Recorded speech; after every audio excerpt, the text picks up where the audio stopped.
أطلق رواد مواقع التواصل الاجتماعي خلال الساعات الأخيرة حملة واسعة عبر وسم نريد مونديال الصحة، رافعين شعار العلاج حق مشروع لكل مواطنة مغربي. الحملة التي تفاعل معها الآلاف جاءت كرد فعل على ما يعتبره النشطاء اختلالات عميقة يعيشها قطاع الصحة، من نقص في البنية التحتية الطبية وغياب التجهيزات الأساسية في عدد من المستشفيات، إلى معاناة المرضى مع طول المواعيد وضعف الخدمات داخل المؤسسات العمومية. واقع مأساوي.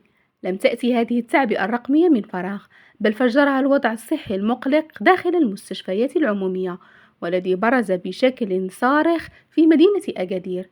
وتصاعدت في الأسابيع الأخيرة احتجاجات المواطنين أمام عدد من المؤسسات الصحية بمختلف المدن والأقاليم، أبرزها مدينة أكادير، على خلفية تكرار حالات وفاة الحوامل والأطفال حديثي الولادة، في ظل ما وصفوه بإهمال كبير ونقص حاد في التجهيزات، بل وغيابها في بعض الأقسام الحيوية مثل المستعجلات والإنعاش. هذه الوقائع المؤلمة أجت غضب الرأي العام، ودفعت المغاربة إلى المطالبة بأن تتحول الصحة إلى أولوية قصوى، على شاكل ما تفعله الدولة من أجل الإعداد لكأس العالم 2030، ولا تقل أهمية عن باقي المشاريع الوطنية الكبرى في مختلف القطاعات. ما تخليهاش توقف عندك.